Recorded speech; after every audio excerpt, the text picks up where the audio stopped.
Palakkad Victoria college, പാലക്കാടിൻ്റെ സ്വപ്നങ്ങൾക്ക് നിറം പകർന്ന കോളേജ്, പാലക്കാട്ടുകാരെ സ്വപ്നം കാണാൻ പ്രേരിപ്പിച്ച കോളേജ്. അങ്ങനെ എന്തുമാത്രം വിശേഷണങ്ങളാണ് ഈ കോളേജിന് ചേരുക.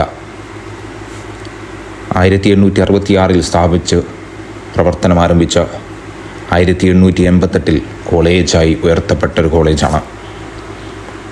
ഇപ്പോൾ കാലിക്കറ്റ് യൂണിവേഴ്സിറ്റിക്ക് കീഴിൽ 25 ഏക്കറിലോളം പടർന്നു കിടക്കുന്ന ഒരു ക്യാമ്പസിൻ്റെ മുഖത്തേക്കാണ് എത്തിയിരിക്കുന്നത്.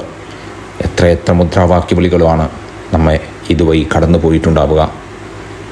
എത്രയെത്ര പ്രണയങ്ങളാണ് ഇതുവഴി കടന്നു പോയിട്ടുണ്ടാവുക. എത്രയെത്ര സ്വപ്നങ്ങളുമായിട്ടാണ് വിദ്യാർത്ഥികൾ വന്നിട്ടുണ്ടാവുക. പൂജാരി അയ്യൻ എന്ന് പറയുന്ന മനുഷ്യൻ്റെ 8 വയസ്സായ മകൾ പഞ്ചമിയുടെ കൈപിടിച്ച് ഊരൂട്ടമ്പലം വിദ്യാലയത്തിലേക്ക് കടന്നു ചെന്ന കേരളത്തിൻ്റെ ധീരപുത്രൻ മഹാത്മാ അയ്യങ്കാളിയുടെ പടം ആ ചുമരിൽ കണ്ടത് വലിയ സന്തോഷം തോന്നി.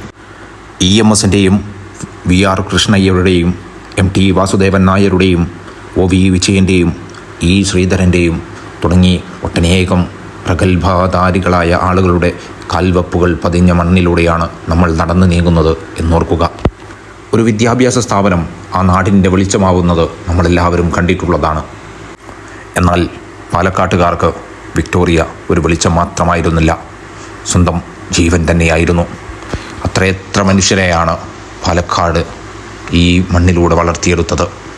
ഇതേ വിക്ടോറിയയിലൂടെ കടന്നു വന്നത്, ഇനിയും കടന്നു വരാനുള്ളത്.